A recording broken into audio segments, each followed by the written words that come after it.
السلام علیکم ورحمۃ اللہ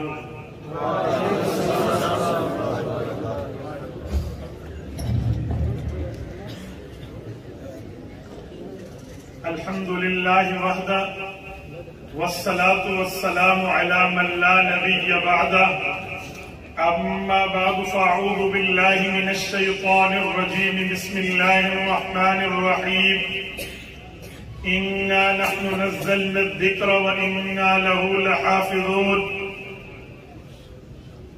عن علی بن ابی طالب رضی اللہ تعالی عنہ قال قال رسول الله صلى الله عليه وسلم ألا إنها ستكون فتنة قلت وما المخرج منها يا رسول الله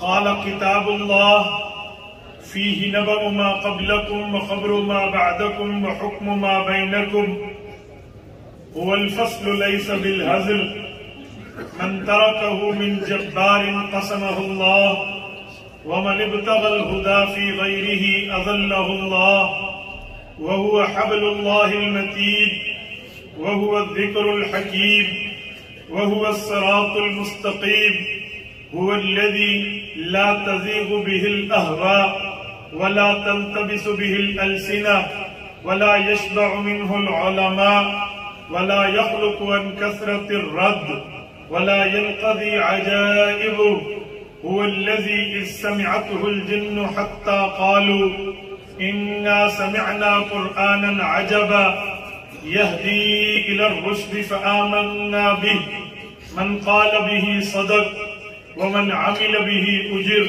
ومن حكم به عدل ومن دعا إليه هدي إلى صراط مستقيم رواه الإمام الهمام الترمذي في جامعه صدق الله العظيم وبلغنا رسوله النبي الأمي الكريم ونحن على ذلك لمن الشاهدين والشاكرين والحمد لله رب العالمين یا الہی آج تو صدیق سا ایمان دے یا الہی آج تو صدیق سا ایمان دے آنکھ دے اور اسوہ فاروق کی پہچان دے کر مبرہ عیب سے اور عفت عثمان دے کر مبرہ عیب سے اور عفت عثمان دے فقر دے کرار کا اور حیدری اوسان دے معزز دوستو آج 14 فروری 2023 بروز منگل ہے اور میں یہاں جامعہ فاروقیہ سیالکوٹ میں حضرت مولانا طیب اعوان دامت برکاتہم مولانا حماد انظر دامت برکاتہم العالیہ کی دعوت پرخلوص پر آپ کی خدمت میں موجود ہوں میرے دوستو ابھی آپ کے سامنے ہمارے استاذ مکرم کے صاحبزادہ و جانشین حضرت مولانا عبدالقدوس قارن دامت برکاتہم العالیہ گفتگو فرما رہے تھے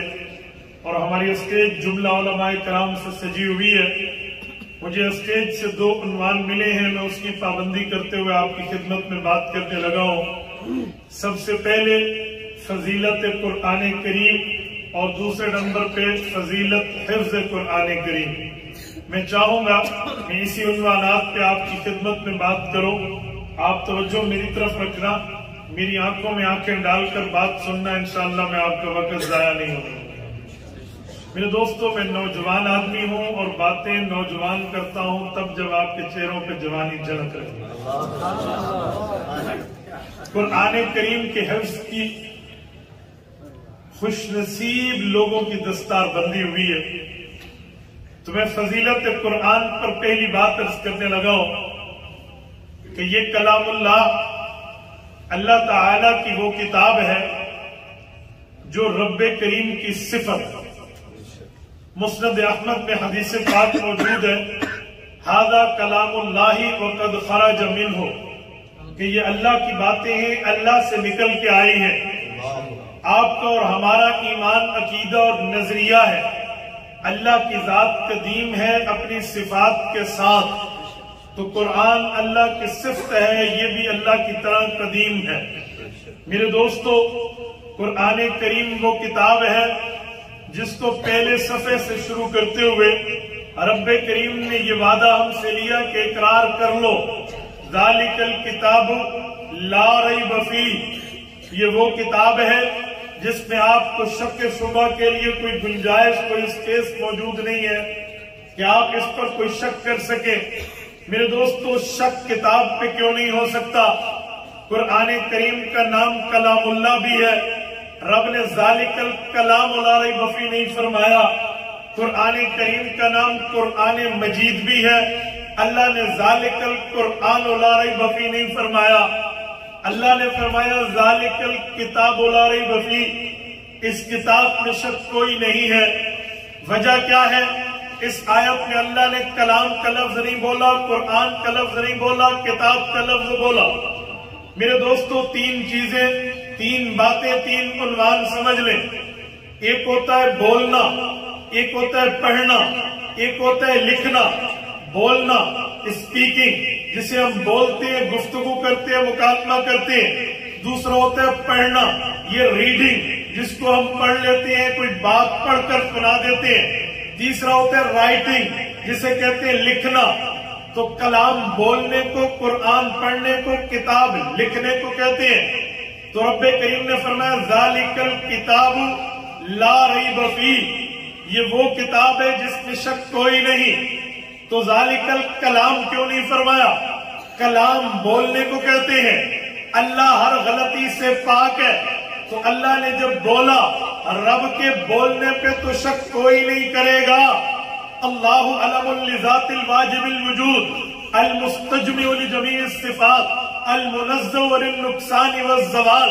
قاضی عبداللہ بن عمر بیضاوی رحمہ اللہ نے لفظ اللہ کا معنی بتایا کہ اللہ وہ ہے جو جسم سے پاک ہر جگہ ہے، ہر غلطی سے پاک ہے، ہر خطا سے پاک ہے، ہر مسٹیک سے پاک ہے۔ اور اسی بات کو رب کریم نے حضرت موسیٰ علیہ السلام کی زبانی سورت نمبر 20 سورت طٰ میں یوں ذکر فرمایا لا یضل ربی ولا ینسا، میرا رب وہ ہے جس کے ہاں گمراہی بھی نہیں ہے، جس کے ہاں بھولنا بھی نہیں ہے۔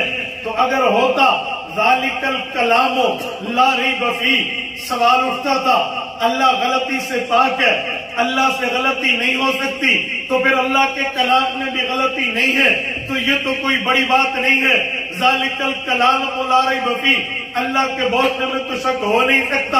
اچھا اگر یوں ہوتا ذالکل قرآن لا ریب فیہ، تو قرآن کہتے ہیں پڑھنا، تو پڑھا کس نے؟ اتارا اللہ نے، پڑھا رسول اللہ نے۔ اور نبی وہ ہے جس کے قریب بھی غلطی نہیں جاتی، نبی وہ ہے جس کے قریب بھی خطا نہیں جاتی، نبی وہ ہے جو غلطی سے محفوظ ہے۔ رب کریم نے رسول کریم صلی اللہ علیہ وسلم کے لیے کتاب کریم میں اعلان فرما دیا لِيَغْفِرَ لَكَ اللَّهُ مَا تَقَدَّمَ مِن ذَنبِكَ وَمَا تَأَخَّرَ۔ نبی کی کوئی غلطی نہیں ہے، جسے سمجھتے ہو اگلی پچھلی رب نے معاف کر دی ہے۔ سورت نمبر 12 سورت یوسف میں رب کریم نے نبوت کی صفت بیان فرمائی، فرمایا وَكَذَلِكَ لِنَصْرِفَ عَنْهُ السُّوءَ وَالْفَحْشَاءَ۔ نبی وہ ہے جو ہر غلطی سے پاک ہوتا ہے۔ اگر ہوتا ذالکل قرآن لا ریب فیہ، تو نبی تو غلطی سے پاک ہے، گناہ سے پاک ہے، خطا سے پاک ہے، مسٹیک سے مبرہ ہے، تو پھر نبی کی بات پہ اس کی صفت کی عزت کیسے بڑھتی؟ تو رب نے ذالکل قرآن لا ریب فیہ نہیں فرمایا ذالکل کتاب لا ریب فیہ، اس کتاب میں شک نہیں ہے۔ کتاب کہتے ہیں رائٹنگ، لکھنا۔ اس قرآن کو اللہ نے لکھ کے نہیں دیا غلطی نہ ہو سکتی ہو، رسول اللہ نے لکھ کے نہیں دیا، غلطی سے پاک ہے، کیونکہ قرآن کریم بتاتا ہے وَلَا تَخُطَّهُ بِيَمِينِكَ إِذًا لَارْتَابَ الْمُبْطِلُونَ۔ 20ویں پارے کا پہلا صفحہ رب کریم نے اعلان کر دیا نبوت غلطی سے پاک۔ حضور پاک کو ہاتھ سے لکھنے کی ترتیب اللہ نے نہیں دی، تو جب اللہ نے نہیں لکھا، رسول اللہ نے نہیں لکھا، پھر اس کو کس نے لکھا؟ پیغمبر کے صحابہ نے لکھا، پیغمبر کی اہل بیت نے لکھا، نبی کی تربیت یافتہ پروردگار نے لکھا، اور نبی کے شاگردوں نے لکھا۔ نبی کا شاگرد خدا نہیں ہے، غلطی سے پاک ہو، مصطفیٰ نہیں ہے، غلطی سے پاک ہو، وہ امتی ہے، امتی سے غلطی ہو سکتی ہے، گناہ ہو سکتا ہے، خطا ہو سکتی ہے، مسٹیک ہو سکتی ہے، بھول بن کا شکار نسیان ہو سکتا ہے۔ تو کل کوئی اٹھ کے یہ بات کہہ سکتا تھا کہ نبوت کی جماعت نے یہ قرآن لکھا ہے، ان سے غلطی ہوئی ہے، چلو جان بوجھ کے نہیں کیا، بھول کے غلط لکھ دیا، مسٹیک ہو گئی ہے، خطا کا، وہم کا، نسیان کا شکار ہو گئے ہیں، ان کے لکھنے میں غلطی واقع ہوئی۔ رب کریم نے رسول کریم کی، جماعت کریم کی ہاتھ کی پاکیزگی، ان کے لکھائی کی سکاحت، ان کے لکھنے کی طہارت کو یوں بیان کیا، فرمایا ذالک الکتاب لا ریب فیہ، اللہ نے بولا کلام اللہ بنا، حضور نے پڑھا قرآن بنا، رسول اللہ کی جماعت نے لکھا تو یہ کتاب بنی۔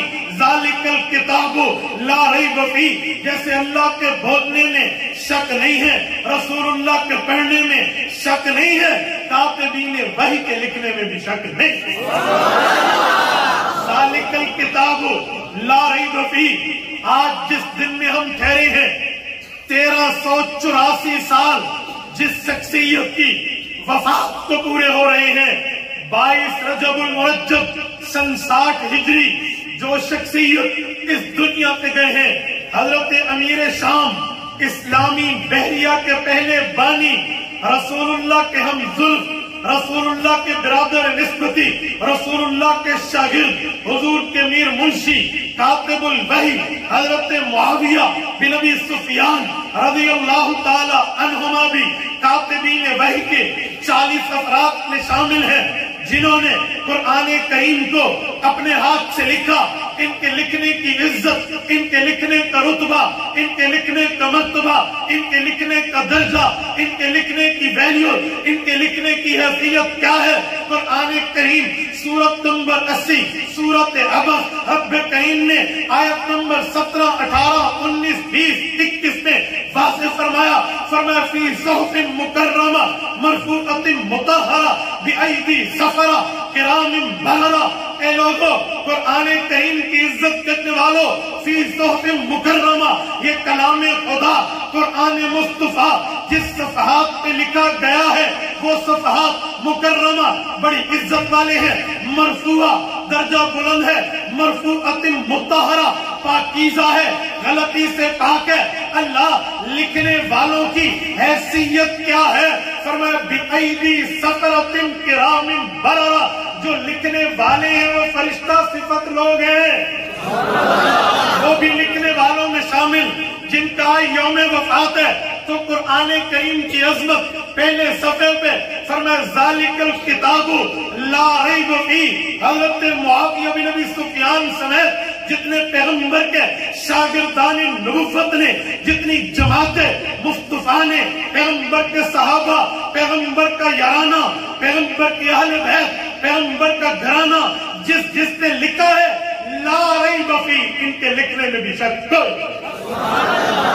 تو قرآن کریم کی عظمت، مقام، مرتبہ، فضیلت، حیثیت یہ ہے کہ کلام خدا کو غلطی سے پاک مان کے آگے چلنا۔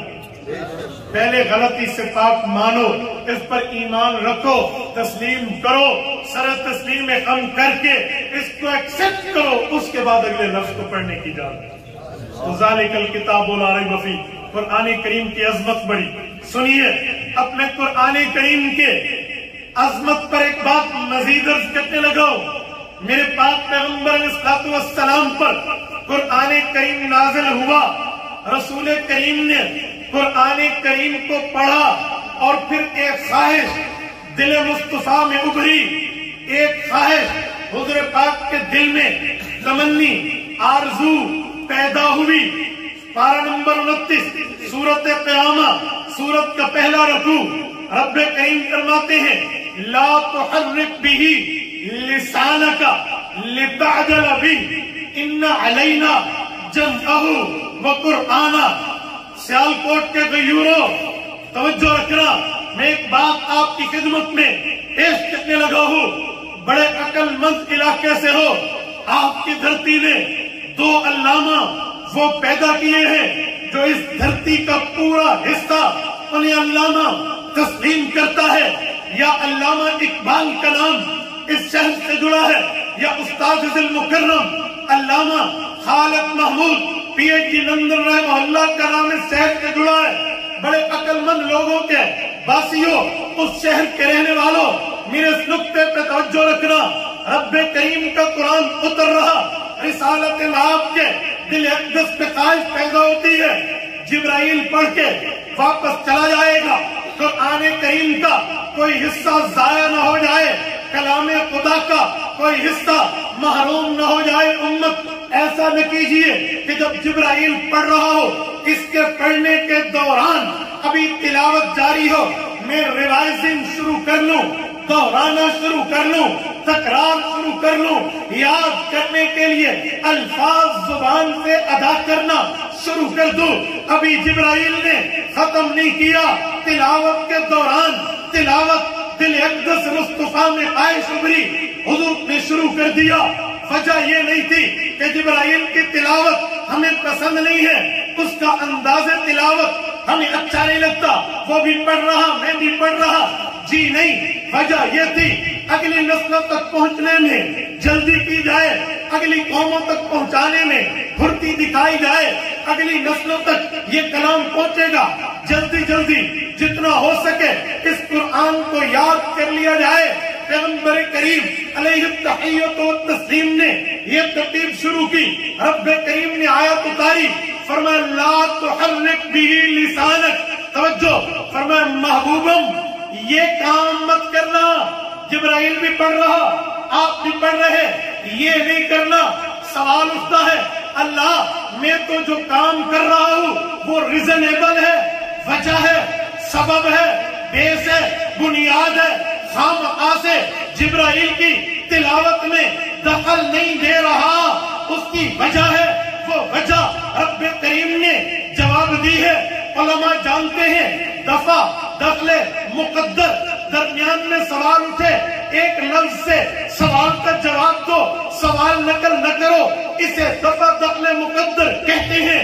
رب کریم نے فرمایا لِتَعْجَلَ بِی، یہ لام تعلیلیہ، لام وجہ کی، سبب کی نشاندہی کر رہی، فرمایا لا تحرک بھی لسانک، محبوبم یہ کام مت کیجئے، لیکن ہمیں پتا ہے آپ کس بیس پر کیوں قرآن پڑھ رہے، کس وجہ پر جلدی کر رہے، کس سبب پہ ساتھ ساتھ دہرا رہے ہیں، وہ وجہ یہ ہے لِتَعْجَلَ بِی، اگلی نسلوں تک قرآن پہنچے، اگلی قوموں تک کلام الہی پہنچے، اس لیے دہرانے میں جلدی کریں تاکہ کوئی حصہ رہ نہ جائے، تاکہ کوئی جملہ بھول نہ جائے، اس وجہ سے کر رہے۔ محبوبم ڈونٹ وری، پریشان نہ ہوئیے، فکر نہ کیجئے، ان علینا جمعہ و قرآنہ، یہ ذمہ داری آپ کے خالق و مالک آپ کے اللہ کی ہے، جو قرآن اتار رہا، الگ الگ نازل کر رہا، آیت در آیت آپ پر بھیج رہا، سورت در سورت آپ پہ اتار رہا۔ ان علینا جمعہ، وہ خدا جانے اس کو جمع کیسے کروائے گا، وہ قرآن اور اللہ کی ذمہ داری سے آگے کیسے پڑھوائے گا۔ آپ فکر مت کیجیے، آپ پریشان مت ہوئیے، یہ آپ کا معاملہ نہیں ہے، یہ مصطفیٰ آپ کے خدا کا معاملہ ہے۔ آیت اتر گئی قرآن کریم کے بارے میں، رسالت میں آپ جس بنیاد پر ساتھ پڑھ رہے تھے چھوڑ دیا، قرآن پورا ہوا ہے، اگلی نسلوں تک پہنچے گا کیسے، اگلی نسلوں تک جائے گا کیسے، قوموں تک، اقوام تک تقدیر کے ذریعے پہنچے گا کیسے؟ تو رب نے فرمایا ان علینا، یہ ہماری ذمہ داری ہے، قانون قدرت خداوندی چلے گا، اگلی نسلوں تک کیسے جائے گا؟ تو بابا کیسے جائے گا؟ قانون قدرت خداوندی کیسے چلے گا؟ ان خوش نصیبان جن کے سر پہ ابھی دستار فضیلت سجی ہے، ان کے والدین کے دل میں رب یہ بات ڈالے گا کہ اپنے بچے کو قرآن کے لیے بھیج، ان اساتذہ کے دل میں رب یہ بات ڈالے گا کہ مکتب بناؤ، مدرسہ بناؤ، ادارہ بناؤ، مسجد بناؤ، وہاں پہ بیٹھ کے امت کو پڑھانے کی ترتیب رکھو۔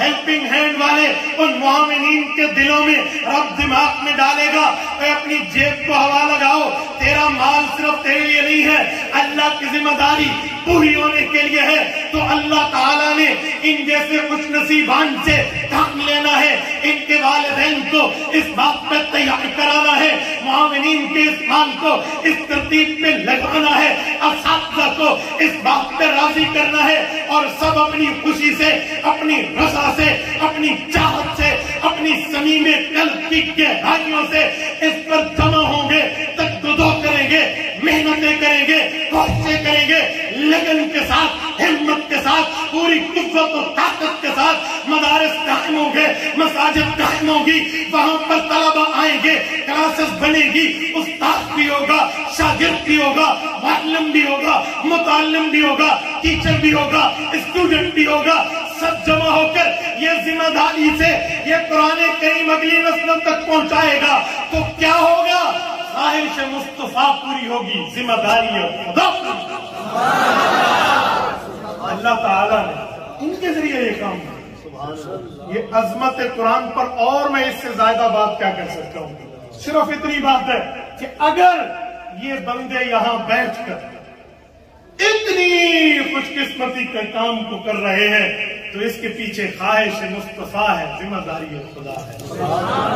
ابھی ہم نے وہ عزیز معاویہ کے سر پر پگڑی باندھی ہے، آج اس کے والد دنیا میں نہیں ہے، وہ بچہ ہے، میں نے اس کی فیس ریڈنگ کی ہے، اس کی آئیز ریڈنگ کی ہے کہ اس کی آنکھیں کیا کہتی ہیں، شاید میں نہ سمجھ پایا ہوں یا اساتذہ اس سے زیادہ سمجھیں گے، لیکن والد دنیا میں نہیں ہے، پر خدا کی قسم اس کی قبر ٹھنڈی ہو رہی ہے۔ کیا بات ہے کہ کسی کی اولاد یہاں استعمال ہو رہی ہے قرآن کریم کی عظمت کے لیے، قرآن کی عزت کے لیے، مصطفیٰ کی خواہش کے لیے، رب کی ذمہ داری کے لیے۔ میرے LLB کے ایک دوست ہیں، ماشاءاللہ میرے پیٹی بن بھائی ہیں، ایڈوکیٹ دوست ہیں ہمارے، کچھ لبرلز مائنڈ ہے نا، ان کا لبرل کے جیسے دماغ ہوتا ہے۔ ایک دن مجھے کہنے لگے مفتی عبدالواحد صاحب میں آپ کی قدر کرتا ہوں، ایک جملہ بتا، میں جی پوچھے یہ رٹے لگا لگا کے تال بند تسی دماغ ختم کر دیتے ہو، تسی پورے صبح کی نماز تو پہلا اٹھو، صبح کی نماز سے پہلے اٹھ کے پڑھو، گھر ہی بیٹھا پڑھا رہا ہے، صبح پڑھو، شام پڑھو، دوپہر پڑھو، دوسری طرف سے آپ کہتے ہو اللہ کی ذمہ داری ہے قرآن کو یاد کروانا، تو جب ذمہ داری اللہ کی ہے تو پھر محنت نہیں کری لوڑ، پھر مدرسے قائم کرنے کی کیا ضرورت ہے، پھر یہ رٹا مروا کر یاد کرنے کے لیے کیا ترتیبیں آپ لگا رہے ہو، وجہ معاملہ کیا ہے؟ وہ کلا کے ہاں تو لاجیکل بات ہوتی ہے نا، وہاں تو دلیل کی دنیا میں بات ہوتی ہے۔ میں نے کہا یار ایک سوال میں بھی کر لوں تاکہ بیلنس برابر ہو جائے، جو آپ اس کا جواب دیں گے ادھر سے میں جواب دوں گا، پھر دیکھیں گے آنسر کی پاور اگر دونوں کی سیم ہے تو ٹھیک ہے، ورنہ کچھ اوپر نہیں کیا ہے تو پھر آپ کا آبجیکشن کا حق ہے۔ کہنے لگے جی بولیے۔ میں نے کہا اللہ نے صرف قرآن پاک پھیلانے کی ذمہ داری لی ہے بس، یا کچھ اور ذمہ داریاں بھی ہیں اللہ کی؟ کہتے میں سمجھا نہیں، میں نے کہا میں سمجھائے دیتا ہوں، آپ کو ماشاءاللہ بہترین قسم کا کاروبار ہے، کہتے جی ہاں، میں نے کہا آپ کے شاگرد رائڈر ہیں وہ اس کام کو دیکھتے ہیں، آپ ماشاءاللہ سارا دن بار میں بیٹھے ہیں، وہ کلا میں بیٹھ کر عدالت میں ججز کے سامنے آپ پیش ہوتے ہیں، کہتے جی میں نے کہا بزنس آپ نے کیوں رکھا ہے؟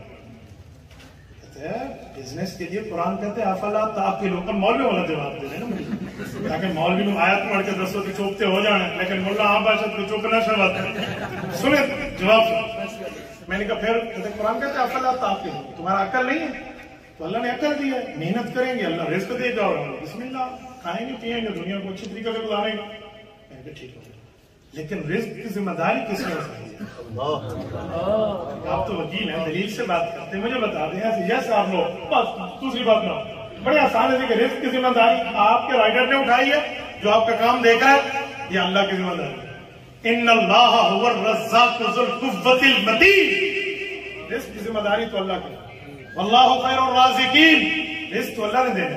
لا تقتلوا اولادکم خشیۃ املاق نحن نرزقهم وإیاکم، قرآن کہتے ہیں بچوں کو اس لیے مارتے ہو کہ کھلا پلا نہیں سکیں گے، اور خدا کے بندے ان کی وجہ سے اللہ تمہیں رزق دیتا ہے۔ نانو نرزقہم وإیاکم، ہم ضمیر کا مرجع پہلے لا کر بتایا کہ ترزق بضعفائکم، تم اپنے چھوٹوں کی وجہ سے رزق دیے جاتے ہیں، اس لیے ہم پہلے کم بعد میں، توجہ رکھنا۔ تو پھر تو رزق کی ذمہ داری تو اللہ کی، آپ کیوں کرتے ہیں؟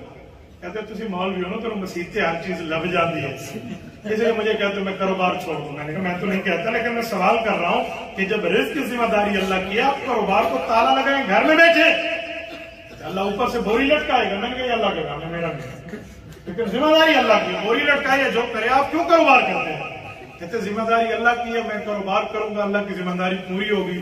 میں نے کہا قرآن کی حفاظت ذمہ داری اللہ کی ہے، یہ مدارس والے بوریا نشین محنت کریں گے، اللہ کی ذمہ داری پوری ہوگی۔ لیکن مسئلہ یہ ہے کہ پیٹ کے معاملات سے تو بندے کو سب کچھ سمجھ آتا ہے، اور مولوی کے مسئلے تو میں نے سمجھ نہیں، اپنے معاملات کے لیے ہمیں سب کچھ پتہ چل جاتا ہے، وہ بیچارہ عالم مولوی درمیان میں انوالو ہو جائے، اس کی بات ہماری سمجھ سے اوپر ہو جاتی ہے۔ نا بابا، جو اپنے لیے بندے اصول رکھے وہی دوسرے کے لیے۔ تو میں نے عظمت قرآن پر 2 آیات آپ کی خدمت میں مختصر اس کی جسے کہتے ہیں ہائی لائٹس، چند جھلکیاں پیش کی ہیں کہ فضیلت قرآن کریم کیا ہے۔ اب آئیے ذرا فضیلت حفظ قرآن، قرآن کریم کی حفظ، قرآن کریم کو یاد کرنا، اس کی ضرورت کیا ہے؟ ہمارے کچھ لوگ اس طرح کبھی سوال کرتے ہیں کہ قرآن کو یاد کرنے کا مطلب ہے کہ قرآن کے مسئلے آپ کے دماغ میں ہوں، قرآن کی باتوں کی رہنمائی آپ کے دماغ میں ہو، الفاظ رٹے ہوئے ہوں، یہ ضروری نہیں ہے۔ میں نے کہا اچھا، آپ کے پاس اس بات کا کوئی ثبوت، کوئی شریعت میں کوئی بات، کوئی پروف، کوئی ایویڈنس ہو، آپ پیش فرمائیں تاکہ ہم بھی سمجھیں کہ الفاظ کے جزاک اللہ، الفاظ کے رٹنا کی ترتیب یوں نہیں ہے، اس سے ہٹ کے معاملہ ہے، سمجھنے کا معنی ہے الفاظ اس کی یاد نہ کریں تو بات بن جائے گی، لیکن ان کے پاس ثبوت نہیں ہے۔ آؤ میں آپ کو سمجھانے لگا۔ نبوت کی دنیا میں آمد کی ذمہ داریوں میں قرآن کریم نے 4 ذمہ داریاں بتائی ہیں، دراصل 3 نمبر کے لحاظ سے 4 بنتی ہیں۔ فرمایا یتلو علیہم آیاتہ، مقصد نبوت اولا، نبی کی پہلی ذمہ داری تلاوت قرآن کرے، دوسری یعلمہم الکتاب، قرآن سمجھائے، تیسری والحکمہ، اس کی ایکسپلینیشن، وضاحت، تفسیر، تشریح، حدیث پاک سمجھائے، چوتھی وَيُزَكِّيهِمْ، دلوں میں لالچ تو ختم کر کے اللہ کی للہیت لائے۔ یہ 4 ذمہ داریوں میں اگر حفظ کرنا نہ ہوتا، قرآن کے الفاظ پڑھنا نہ ہوتے، خالی سمجھنا ہوتے، تو یعلمہم الکتاب میں بات پوری تھی، یتلو علیہم کی ضرورت کیا ہے؟ یتلو علیہم اس بات کی دلیل ہے کہ علیحدہ الفاظ کو بھی یاد کرنا چاہیے۔ چلو آپ کہیں گے عقل کی بات ہے، میں مفسرین لا، امام قرطبی رحمت اللہ علیہ الجامع لأحکام القرآن اٹھائیں، سورۃ ہجر آیت نمبر 9، انا نحن نزلنا الذکر وانا لہ لحافظون اٹھائیں۔ اس کے تحت حضرت امام قرطبی فرماتے ہیں کہ قرآن کریم یاد کرنے کا مطلب کیا ہے؟ پھر وہ آیت فہل من مدکر سے استدلال کرتے ہوئے کہتے ہیں سہلناہا بالحفظ، اللہ فرمانا چاہتے ہیں کہ جو ہم نے قرآن آسان کیا ہے، اس کا یہ معنی نہیں ہے کہ ہر پیرا غیرہ اس میں اپنے عقل کو لڑائے، بلکہ اس کا معنی ہے کہ یہ یاد ہو سکتا ہے، اس کو حفظ کیا جا سکتا ہے، یہ ہے قرآن کریم کے آسان ہونے کا معنی۔ اور پھر اس پر ایک واقعہ دیا، کہتے ہیں یاد کرنے میں قرآن کریم امت مسلمہ کا ترہ امتیاز ہے۔ ترہ امتیاز کا کیا معنی؟ اس جیسا کام کسی اور امت میں نہیں ہے۔ کہتے ہیں وجہ یہ تھی، خلیفہ ہارون الرشید کا دور تھا، اس کے دور میں مجلس لگی ہوئی تھی، بادشاہ کے دربار میں بڑے بڑے ماہرین اپنے اپنے فن کے ایکسپرٹ بیٹھے تھے، ہر آدمی کوئی شاعر ہے تو شاعری میں اپنا نام بادشاہ کے سامنے دکھا کر کام کر رہا، کوئی اور اپنے انداز میں، کوئی منطقی بیٹھے، کوئی فلسفہ بیٹھے۔ ایک شخص بیٹھا تو وہ یہودی تھا، کلام کرنا، گفتگو کرنا، انداز، وے آف دا ٹاکنگ اس کا بڑا ماہر تھا، تو اس کی بات سے بڑا متاثر ہوا۔ خلیفہ ہارون الرشید آخر میں تنہائی میں بلا کے کہا بنی اسرائیلی لگتے ہو؟ اس نے کہا جی ہاں۔ تو کہا میں یہ چاہتا ہوں کلمہ پڑھ کے مسلمان ہو جاؤ۔ اس نے کہا نا بابا، میں نے اپنی کتابوں پہ بڑی محنت کی ہے، اپنے نبی کی نبوت کے علوم کو یاد کیا ہے، میں اتنا جلدی چھوڑنے والا نہیں ہوں۔ بادشاہ نے کہا ٹھیک ہے، جسے کہتے ہیں as you like it as you wish, بابا آپ کی مرضی، تم جاؤ، تمہارا کام جانے۔ بادشاہ نے بات چھوڑ دی. 1 سال کے بعد وہی شخص مسلمان بن کے سنت کے مطابق اپنی شکل و حیت و کیفیت بنا کے بادشاہ کے دربار میں آیا. بادشاہ کو کہا کہ میں مسلمان ہو گیا. کہا کیا وجہ تھی؟ اس وقت تو بڑی بحث کے موڈ میں تھے, کسی سے بحث ہوئی, کوئی تمہیں شیر کا 1.25 شیر ملا, کوئی تم سے تگڑا ملا. کہا جی نہیں, یوں نہیں ہوا. کہا پھر کیا؟ کہا بادشاہ آپ کی بات نے مجھے بڑا متاثر کیا, میں نے سوچا آؤ مسلمانوں کو آزماتا ہوں. ان کے قرآن میں ہے حفاظت کی ذمہ داری اللہ نے لی ہے, تو ان کے کلام کو یہ لوگ یاد کرتے ہیں. آؤ ان کی ووکیبلری, ان کا ذخیرہ الفاظ کتنا ہے, ان کا دماغ کتنا ہے, قرآن پہ ایمان کتنا ہے, ان کی محنت کتنی ہے, آؤ چیک کرتا ہوں. کہتے میں نے کچھ پاروں کے الفاظ قرآن کریم کے رد و بدل کر کے بھی لکھے. اس طرح اپنی کتابیں تورات انجیل کے صفحات بھی رد و بدل کر کے لکھے. بڑے بڑے پادریوں کو جا کے اپنی خوبصورت ہینڈ رائٹنگ جا کے دکھائی. میں نے اس طرح پینٹنگ کے انداز میں لکھا, یہ خوبصورت لفظ لکھا بڑے انداز سے. کہتے انہوں نے 4, 5, 6 صفحے دیکھے, غلطی نہ سمجھ پائے تو انہوں نے کہا بہت اچھا, مجھے بڑے انعام سے, اکرام سے, اعزاز سے نوازا. جب میں نے قرآن کریم کے کچھ صفحات میں زبر زیر پیش شبد و مد کی غلطی جان بوجھ کے کی اور مسلمانوں کو جا کے دی, جس نے بھی دیکھی, جس مسلمان نے بھی اس کو پڑھا, اس نے کہا بابا یہ غلطی, یہ غلطی, یہ غلطی ہم نہیں لیتے. کہتے میں نے 20 جگہ یہ ایکسپیرینس کیا کہ کوئی مسلمان چلو کسی زبر کو, زیر کو, مد نشد کی غلطی برداشت کر کے ایکسپٹ کر لے, پر نہ کسی چھوٹے نے ایکسپٹ کیا, نہ کسی بڑے نے. امام کچھ بھی نہیں لکھا ہے, میں تفسیر قرآن پڑھ رہا ہوں, کسی اخبار کا کالم نہیں پڑھ رہا. میرے دوستو, یہ عالم ہے قرآن کریم کی حفاظت کا, تو حفظ یہ قرآن کریم کا ہی منشا ہے. اچھا, اگر قرآن سے ہٹ کے احادیث پر آ جائے تو احادیث میں بھی حفظ کی ترغیب ملتی ہے. سب سے پہلے جب قرآن کریم جمع ہو رہا تھا تو صحابہ نے کیسی بیس رکھی, کیا بنیاد بنائی کہ قرآن جمع کریں. اس کے لیے ارضہ اخیرہ کو بنیاد بنایا. ارضہ اخیرہ ہم مولویوں کا لفظ ہے, میں عوامی لفظوں میں اس کا ترجمہ کرتا ہوں. ارضہ اخیرہ کا معنی رسالت مآب کا آخری دنیاوی زندگی کا رمضان المبارک آیا. جبرائیل امین آئے, جبرائیل نے بھی قرآن کا دور کیا, رسول اللہ نے بھی پڑھا, دونوں نے ایک دوسرے کو پڑھ کے سنایا. اسے دور اردو میں ارضہ, آخر میں ارضہ, ارضہ عربی میں کہتے ہیں. ارضہ اخیرہ حضور پاک کی دنیاوی زندگی کا آخری مرتبہ جبرائیل کے ساتھ مکمل قرآن دہرانا, اس کی بنیاد پہ صحابہ نے قرآن جمع کیا تھا. تو ارضہ اخیرہ میں حفظ رسول اللہ نے سنایا, حفظ جبرائیل نے سنایا. اس سے پتہ چلا قرآن کی حفظ کی ترکیب ہے. یوں نہیں کہا جائے گا کہ خالی لفظوں کو سمجھ جاؤ بس بابا کافی ہے. قرآن کریم کے الفاظ کو اپنے ذہن میں بٹھانا, قرآن کریم کے الفاظ کو یاد کرنا, یہ بہت بڑی ضرورت ہے. تو اسی لیے صحابہ کرام نے رسول اللہ کے دور سے یہ کام کیا. صحابہ کرام نے, اگر آپ اس سے بھی اگلی دلیل مانگیں تو آئے میدان احد میں آتے ہیں. اللہ تعالیٰ آپ سب کو مدینہ منورہ, اللہ آپ کی برکت سے ہمیں ملے. مدینہ طیبہ میں میدان احد میں آئے. رسول اللہ صلی اللہ علیہ وسلم کے صحابہ کرام کی قبور پہ آئے. حضرت حمزہ سمیت باقی اصحاب شہداء احد کی قبور پہ آئے. ذرا تاریخ اٹھائیں, ہسٹری اٹھائیں, یہ شہداء کی تدفین کیسے ہوئی تھی, ان شہداء کو قبور میں کیسے رکھا گیا. تو ہسٹری, تاریخ بتاتی ہے مصطفیٰ کے حکم سے کسے پہلے رکھو کسے بعد میں رکھو, یہ بھی حضور نے فرمایا. اس پہ, اس بنیاد پہ اس نے خرچ زیادہ کیا ہے. یہ امیر گھرانے کا ہے, یہ غریب گھرانے کا ہے, یہ متوسط گھرانے کا ہے. جی نہیں, اس کا لیونگ اسٹائل ایسا ہے, اس کی بود و باش ایسی ہے, یہ اسلام پر مال خرچ کرنے والا زیادہ ہے. جی نہیں, یہ بیس نہیں تھی. تو بیس کیا تھا؟ حضور پاک علیہ السلام پوچھتے تھے اس صحابی کو قرآن کتنا یاد ہے اور اسے کتنا یاد ہے. جسے جتنا زیادہ یاد ہوتا اسے اس سے پہلے دفن کر دی جاتی, اس کی تدفین میں ترجیح دی جاتی. تو میرے پاک پیغمبر نے حفظ کرنے کی ترغیب نہیں دے دی. یہ پریکٹیکل ترغیب نہیں ہے, عملی طور پہ سمجھانا نہیں ہے تو اور کیا ہے.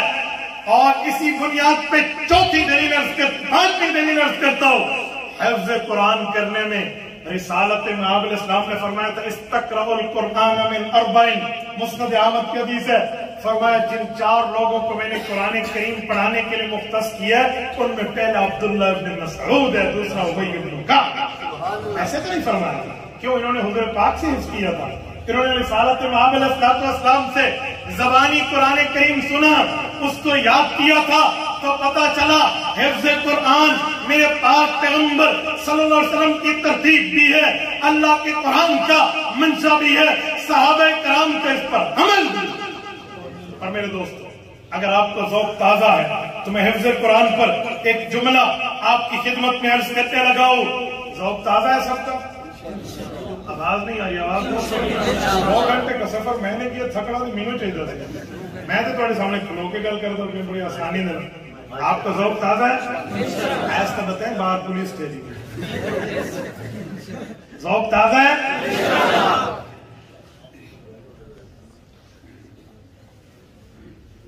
توجہ، قرآن کریم کے حفظ کرنے کی ترغیب، رسالت مآب علیہ السلام نے قرآن کریم کو یاد کرنے کے لیے کئی باتیں ارشاد فرمائی ہیں۔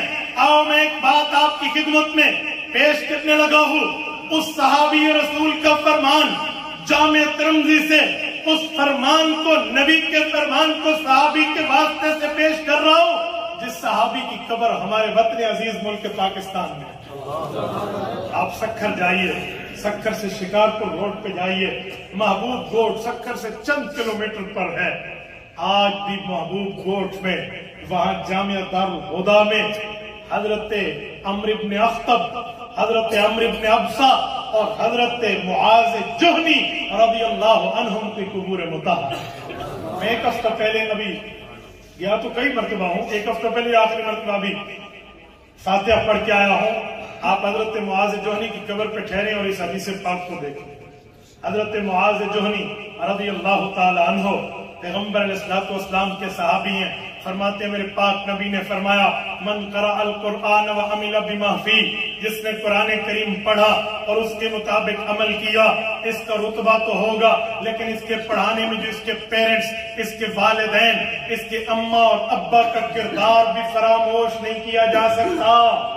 اس کے والدین کی تگودو بھی ہے، اس کے والدین کی دعائیں بھی ہیں، انہیں پتا ہے اتنے بجے ناشتہ کرا کے اپنے بیٹے کو کلاس روم میں بھیج دینا ہے، بابا یہ کلاس کی ٹائمنگ ہے، ٹائم ٹیبل ہے، شیڈولڈ ہے، ہر چیز پتا ہے، اس کے مطابق بھیجیں گے۔ تو ماں باپ نے پھر اس ترتیب پر پوری محنت کرنی ہوتی ہے۔ فرمایا حافظ قرآن کا مقام تو ہوگا، لیکن اس کے ماں باپ کا مرتبہ یہ ہوگا البس والداہ تاجا یوم القیامت ذوقہ احسن من ذوق الشمس۔ حضور پاک نے فرمایا لوگوں، قیامت کے دن حافظ قرآن کی امی، حافظ قرآن کے ابا، ان کو بلایا جائے گا اور ان کے سر پر اللہ وہ چمکتا ہوا تاج رکھے گا، ذوقہ، جس کی روشنیاں یوں ہوں گی احسن من ذوق الشمس، اتنی روشنی سورج کی نہیں ہے جتنی ان کی ہوگی۔ احسن عربی میں اس میں تفضیل، اسے انگلش میں کہتے ہیں سپرلیٹو ڈگری والی، اس سے بڑا لفظ نہیں۔ احسن من ذوق الشمس، رسالت مآب نے فرمایا سورج کی روشنی سے زیادہ روشن تاج جو ملے گا وہ حافظ قرآن کے امی اور ابا کے ساتھ۔ میرے دوستو، یہ حفظ قرآن کا مقام۔ اچھا چلو میں یہاں جملہ مزید بھی کروں، یہ جو لفظ ماں باپ کے سر پہ سورج سے زیادہ روشن ہوگا تو سوال اٹھتا ہے سورج کو ٹکٹکی لگا کے ہم نہیں دیکھتے، ہمیں اینک چاہیے، تو اس کا معنی یہ ہے کہ پھر حافظ قرآن اپنی امی ابا کے چہرے کو تو نہیں دیکھ سکے گا، اتنی زیادہ روشنی ہوگی، کیسے دیکھے گا؟ آنکھیں تو چندیا جائیں گی، ہم تو دیکھ نہیں پائیں گے، تو یہ انعام تو نہیں ہے، یہ تو تکلیف لگتی ہے بظاہر۔ اس میں رسالت مآب علیہ السلام نے جو بات فرمائی ہے، اس کا کیا مطلب کہ اتنی زیادہ روشن ہوگی؟ میرے دوستو، بعض چیزیں بطور محاورہ بھی ہوتی ہیں، محاورے میں چیز سمجھائی جاتی ہے۔ کیا مطلب؟ سورج کو آپ نے دیکھنا ہونا کہ سورج کی روشنی سے زیادہ روشن کیا ہوگا؟ سورج کی روشنی تو ایک کلو تیز روشنی ہے، ایک اور چیز بھی ہے، لفظ وہی ہوتا ہے، مطلب بدل جاتا ہے۔ جیسے میں کہوں کہ کھانے پینے سے روزہ ٹوٹتا ہے تو آپ کیا کہیں گے؟ بولیے، میں کہتا ہوں نہیں ٹوٹتا. قسم کھانے سے، غصہ پینے سے روزہ نہیں ٹوٹتا. قسم کھانے سے، غصہ پینے سے. تو لفظ ایک ہے، مطلب بدل جاتا ہے نا. تو ذوقہ احسن من ذوق الشمس، یہاں کس چیز میں حسن بتایا جا رہا ہے، کس چیز میں زیادتی بتائی جا رہی ہے؟ تو سورج کی کئی صفات ہیں، ان میں ایک صفت یہ بھی ہے کہ جب سورج آتا ہے نا تو پھر اعلان نہیں کرنا پڑتا، اناؤنسمنٹ ہو رہی ہے، لوگوں حضرات ایک ضروری اعلان سنیں، سورج طلوع ہو گیا، یوں کوئی نہیں کرتا. سورج کا آنا سورج کی آنے کی دلیل ہے. سورج کا طلوع ہونا ہر بندے کو پتہ ہے دن چڑھ گیا. تو یہ حافظ قرآن کے والدین کی عزت بتائی جا رہی ہے. ذوقہ احسن من ذوق الشمس، قیامت کے میدان میں حافظ قرآن کی امی ابا کے سر پہ جو تاج سجے گا اس کی اعلان لوگوں میں اتنا جلدی پہنچ جائے گا کہ جو جس کونے میں ہوگا اسے پتہ چل جائے گا یہ اس کے امی ابا کا مقام، اس کی عزت کے اعلان کی. جسے کہتے ہیں نا کہ یہ تھرڈ آیا ہے، اسے کلاس میں انعام دے دو، یہ سیکنڈ آیا ہے، اسے اسمبلی کے سیشن میں دے دو، یہ فرسٹ آیا ہے، اس کے لیے ایک پروگرام سیلیبریٹ کرو، سب کے سامنے اسٹیج پر علی رؤوس الناس والاشہاد مجمع کے سامنے اسے دیا جائے گا. کیوں؟ تاکہ لوگوں کو پتا چلے بابا اس کو اتنا بڑا انعام ہے. تو ذوقہ احسن من ذوق الشمس بھی اتنی بڑی ڈگری کا اعلان ہے کہ کوئی جنت کے کسی کونے میں سویا ہوگا تو اسے بھی پتا چلے گا ہاں یہ معاویہ ہمارے اس عزیزم کے والد اور والدہ کو مقام ملا ہے کہ انہوں نے بچے کو حفظ کرایا تو ان کے سر پر تاج. میرے دوستو، حفظ قرآن کی اس سے بڑی لے کر فضیلت کی کتنی بات کریں. توجہ رکھنا، میں ایک بات مزید عرض کرنے لگا ہوں. میرے دوستو، حضرت علی المرتضیٰ کی روایت ہے، مسند احمد میں موجود ہے. امام احمد ابن حنبل الشیبانی رحمہ اللہ المتوفى 241 ہجری حدیث پاک لائے ہیں. خلیفہ راشد حضرت حیدر کرار رضی اللہ عنہ راوی ہے، اللہ کے رسول کا فرمان لائے ہیں. حضور پاک علیہ السلام نے فرمایا من قرأ القرآن فاستظہرہ، جس بندے نے قرآن یاد کیا، بہترین یاد کیا، فأحل حلالہ وحرم حرامہ، قرآن کے حلال کو حلال جانا، حرام کے حرام کو حرام جانا، ادخلہ اللہ بہ الجنہ، اللہ اسے جنت دے گا. وشفعہ من اہل بیتہ عشرۃ کلہم وجبت علیہ النار، رب کریم اس کے فیملی ممبر میں سے 10 جہنمیوں کو نکال کے جنت دے دے. 2 3 بندے ساتھ لے کے گھومتے ہیں، وجہ آپ کو نہیں پتا. میرا لیگل ایڈوائزر ہے، یہ لیگل ایڈوائزر وکیل آپ نے کیوں رکھا؟ میرا بزنس بہت بڑھ گیا، کاروبار بہت بڑھ گیا ہے، میرے گوشوارے ایف بی آر کے لیے مجھے حل کرنے ہوتے ہیں، میں فائلر بن چکا ہوں. تو ہر قسم کی ڈیبیٹڈ کریڈٹ یہ پوری ترتیب لگا کر یہ ان کو رپورٹ دیتے ہیں. یہ میرا لیگل ایڈوائزر ہے. اچھا، یہ میرا میڈیکل ہیلتھ ایڈوائزر ہے، میرا فیملی ڈاکٹر ہے، میری صحت کے بارے میں دیکھتا رہتا ہے. اچھا، یہ قانونی ہے، یہ کاروباری ہے، یہ جو ہے نا کیا کہتے ہیں صحت کا. کیوں؟ یہ مجھے وہاں کی مشکلات سے بچاتے ہیں. یہ ایڈوائزر ہم رکھتے ہیں. آؤ آخرت کا بھی ایک ایڈوائزر رکھتے ہیں، سفارشی ایک آخرت کا بھی رکھتے ہیں. وہ صرف ایک کا نہیں ہوگا، پورے فیملی کا ہوگا. کہ حضور نے فرمایا جس بندے نے قرآن کریم پڑھا، حلال کو حلال، حرام کو حرام جانا، خصوصی پیکج رب اسے دیں گے قیامت میں اللہ کے دربار میں. کیا ملے گا؟ فرمایا وہ حافظ قرآن، وہ عالم قرآن، وہ قرآن کا. اللہ کے دربار میں کیا ملے گا؟ فرمایا وہ حافظ قرآن، وہ عالم قرآن، وہ قرآن کا ایکسپرٹ اور ماہر. کیوں پریشان ہے؟ میرا اللہ میری فیملی میں میرا فلاں رشتہ دار، اللہ میرے خاندان میں میرا فلاں ریلیٹیو بہت اچھا تھا، ٹھیک ہے اس کے گناہ تھے، غلطیاں تھیں، بطور فطرت اس سے غلطیاں ہو گئی. اللہ آج میں نے اسے دیکھا، اس کے ہاتھ ہتھکڑیوں میں، پاؤں بیڑیوں میں باندھ کے فرشتے جہنم لے جا رہے ہیں. مولا میں تو جنت جا رہا ہوں لیکن میرا وہ خاندانی جہنمی جا رہا ہے. تو اللہ میرے دل میں دکھ آیا، میں تب پریشان ہوں. اب فرمائیں گے حافظ یہ کوئی پریشانی کی بات ہے؟ تو نے دنیا میں میری کلام کی عزت کی تھی، تو نے دنیا میں میری کتاب کی عزت کی تھی. آج تیرا رب هل جزاء الاحسان الا الاحسان، آؤ تمہیں نیکی کا بدلہ رب دے گا. 10 فیملی ممبر پہ انگلی رکھتا جا جن کے لیے جہنم کا ڈیسیژن ہو چکا اور وہ جہنم جا رہے ہیں. انگلی تو تو رکھے گا جنت تیرا رب ہے۔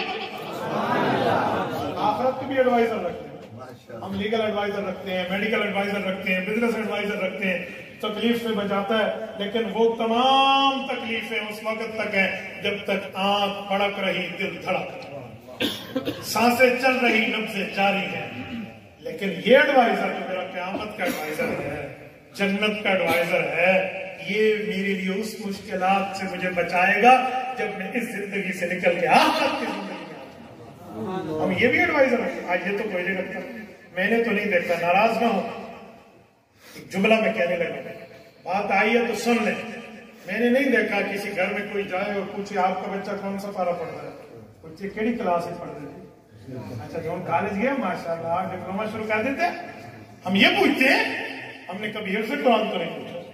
لیکن اس سے یہ نہ سمجھنا میں اسکول کالج کے مخالف ہوں، میں نہیں مخالف، اسکول کا، کالجز کا، یونیورسٹیز لیول تک کی تمام ایجوکیشن کا قائل اور فائل ہوں، جس پر کوئی اعتراض نہیں ہے۔ ہم ایک بات کہتے ہیں، اسکول ہماری ضرورت ہے، وہاں سے اسکول، کالجز، یونیورسٹی سے ڈاکٹرز نکلتے ہیں، پروفیسر نکلتے ہیں، انجینئرز نکلتے ہیں، اس طرح ججز نکلتے ہیں، وکلاء نکلتے ہیں، بیوروکریٹس نکلتے ہیں، جج نکلتے ہیں، باقی پوری ہماری بیوروکریٹ سے ساری ترتیب ہماری وہاں سے سسٹم آ رہا ہے، لیکن اس کی ضرورت اس وقت تک ہے جب تک یہ دل دھڑک رہا اور آنکھیں پھڑک رہی۔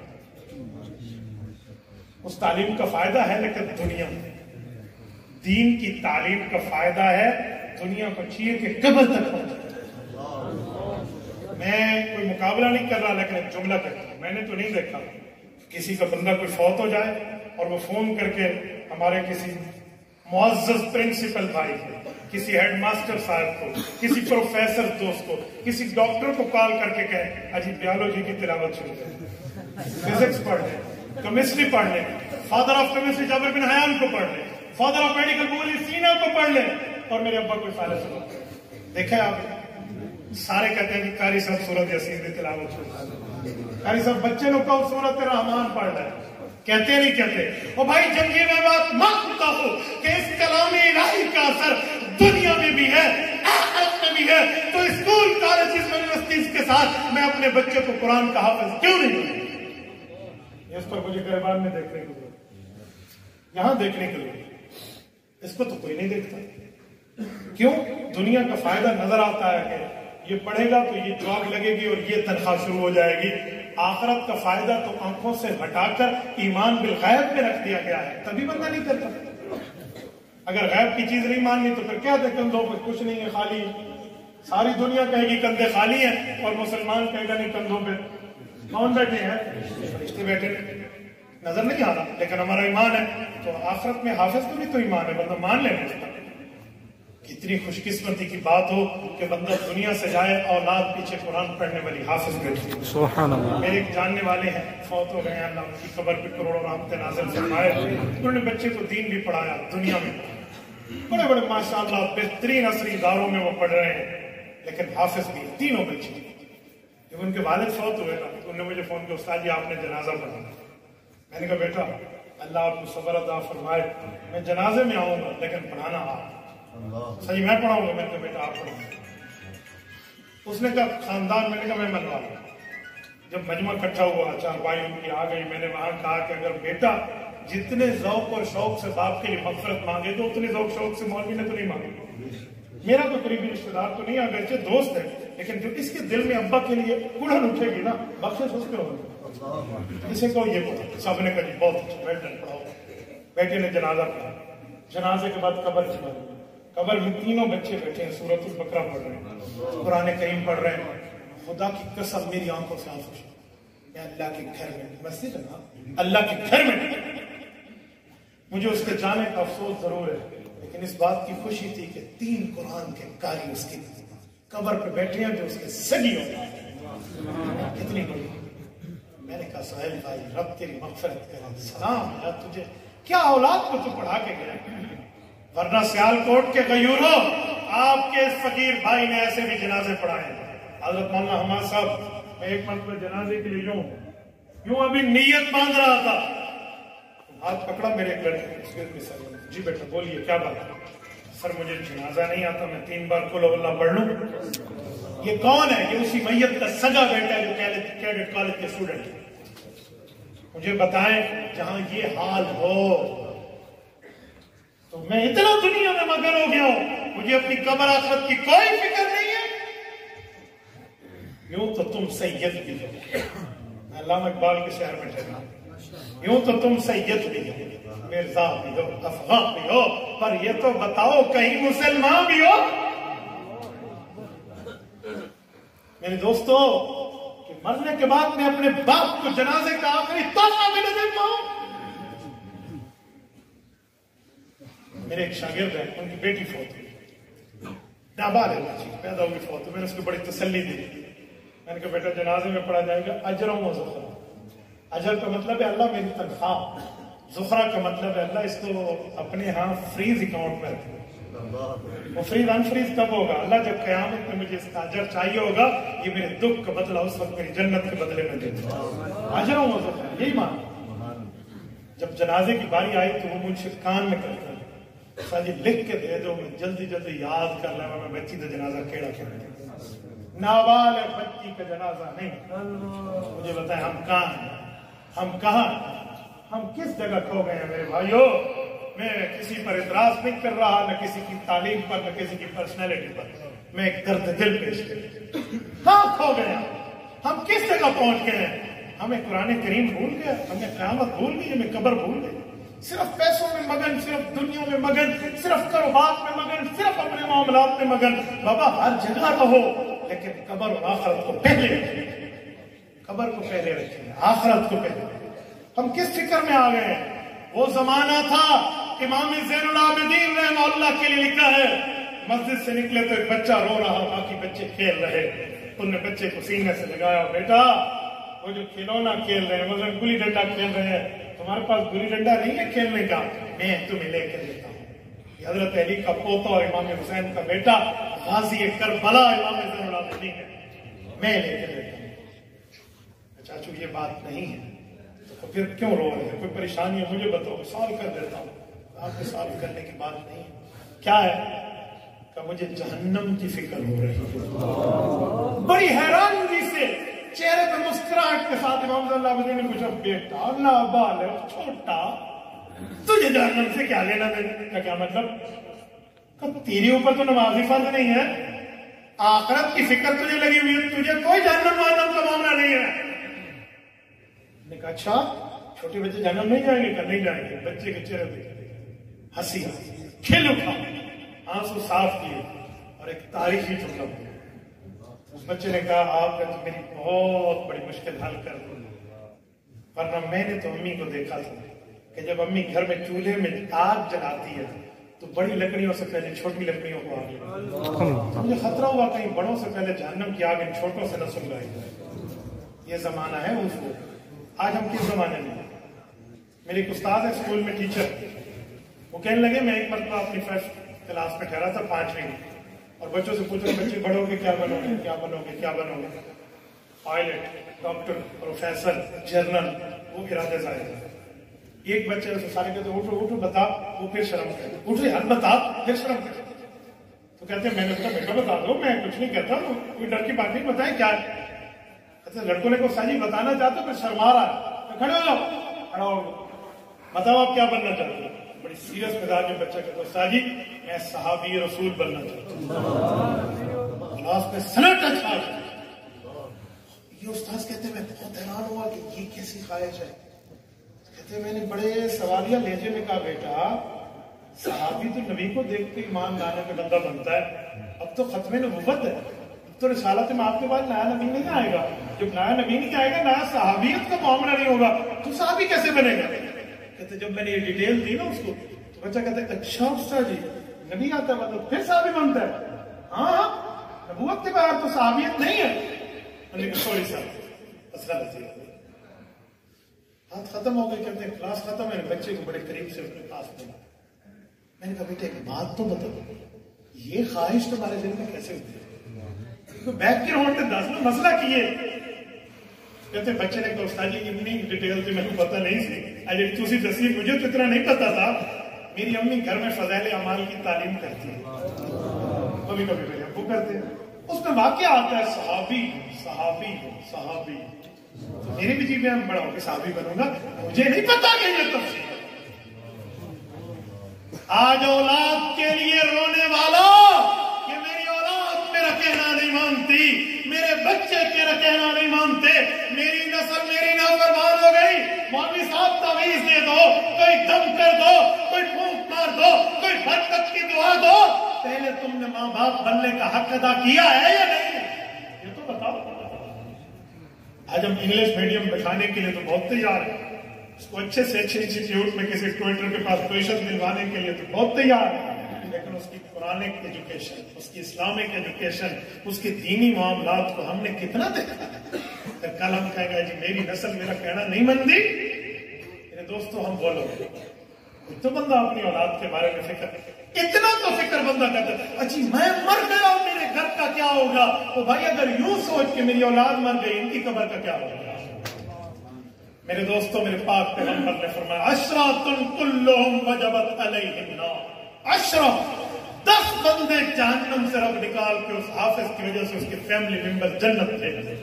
تو اپنا ایک آخری لیگل ایڈوائزر آخرت کے لیے تیار کیوں نہیں کرتے, کریں گے یا نہیں کریں گے. اور میرے دوستوں جب رسالت مآب علیہ السلام نے ہمیں کتنی بات سمجھائی, اس سے فضیلت قرآن فضیلت حفظ قرآن دونوں ہمارے سامنے آ گئے. اب فیصلہ ہم نے کرنا. آج رات جب آپ سونے لگے, میں ابھی آپ سے نہ ہاتھ کھڑے کرواتا ہوں نہ آپ سے ارادہ کرتا ہوں. تھی کہنا ہے مولوی جوش ہاتھ کھڑا کر دیتے ہیں نا, میں نہیں کہنا. جب آپ رات کو سونے لگے, بستر پر جا کر آپ کا سر یوں ہو اور پیاری پیاری نیند شروع ہونے لگے, تو اسے صرف 3 منٹ پہلے میری اس بات کو سوچ لینا کہ اس نے 9 گھنٹے کا سفر کر کے ہمیں صرف ایک بات کی ترغیب کے لیے ہمارے سامنے کیا کہا. ایک بات تو کہی ہوگی کہ یار اپنی اولاد کو حافظ بنا لو, اس پہ خواہش مصطفیٰ بھی پوری ہوگی, ذمہ داری خدا بھی پوری ہوگی, اور اس پر پوری ترتیب کے ساتھ.